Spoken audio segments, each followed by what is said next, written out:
E hoje está na moda, né, depois da Beyoncé, mas o Espelho Dourado veio logo depois dela, de um livro de 2003, que é uma ostentação, assim, é uma representação. Eu escolhi como inspiração trazer o Ashanti, que é um povo que descende, né, uma sociedade que tem uma história do reino, do grande e poderoso reino de Gana, que existe lá no noroeste, né, do continente africano, e é o povo do ouro, né?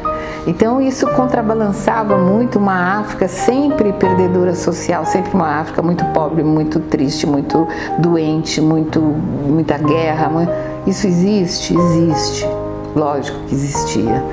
Existe, né, até hoje, infelizmente, mas é só o que existe? Não. Então eu estou trabalhando com imaginário sobre a África, sobre esse modelo de humanidade de origem africana para uma geração. Então eu vou trazer uma África esplendorosa.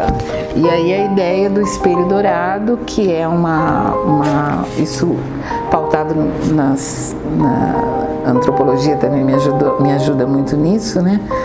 Então é a crença Ashanti de que os ancestrais e o aqui e agora, eles são iguaizinhos. Esses mundos, esses dois mundos são iguaizinhos. A diferença é que num deles você não consegue acender fogueira, né?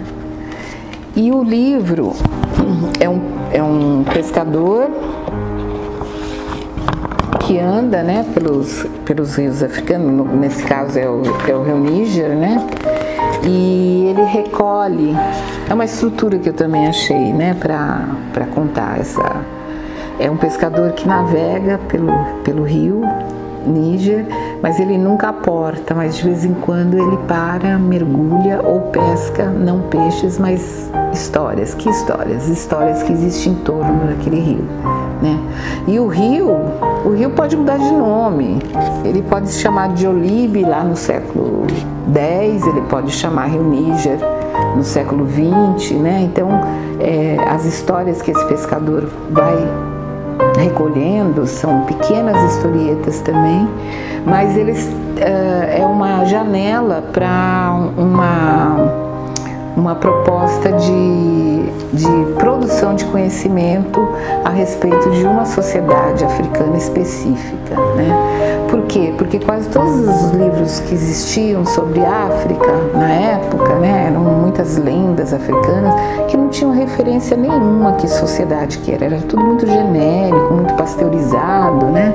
Então a importância de você trabalhar com a noção de que a África não é um país, né? São milhares de etnias, centenas, né? Mais do que os países, né? Muitas vezes uma etnia ela perpassa vários países, né? Então trazer essa percepção sobre o continente africano era importante. Então a Thaisa Borges, né? Como é o povo do ouro, né? Então a princesa, a roupa dela era bordada com fios de ouro, né? E os brincos dos Ashantis é um escândalo, assim, até hoje, assim, porque é umas espirais, assim, né, de ouro puro, né? E a ilustradora, ela ficou tão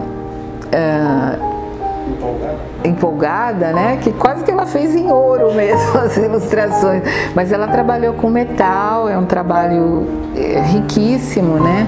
Então, que remete aos Ashantis, né, em alguns detalhes no tecido, mas é uma ostentação, assim, é ouro, né? Tem o banco de ouro que remete à fundação do Império de Gana, né? Do Império Ashanti, desculpa. Então tem um pouco de mitologia, tem história, tem ficção, tem a construção de uma narrativa lúdica para esse leitor perceber uma certa África, uma África particular, né?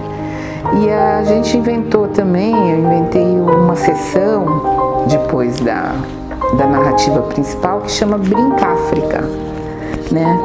E isso tinha uma série de atividades. Como a noção principal do livro é o espelho, né? Já que o mundo de lá e o mundo daqui, um é espelho do outro, então aqui ela vai recortar, né? O livro trazia um dourado, ela recorta, e aqui ela vai brincar de escrever olhando para o espelho, de ler olhando para o espelho, né? E algumas outras brincadeiras são mais objetivas. Por exemplo, você tem aqui as etnias e os países, e você canta um número e aí o amiguinho tem que lembrar que país que é, né? Então você vai inventando brincadeiras, né?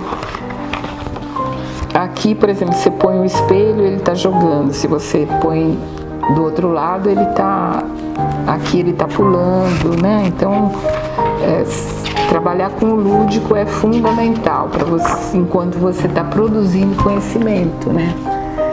E o tecido achante, né? E esse livro foi uma ostentação.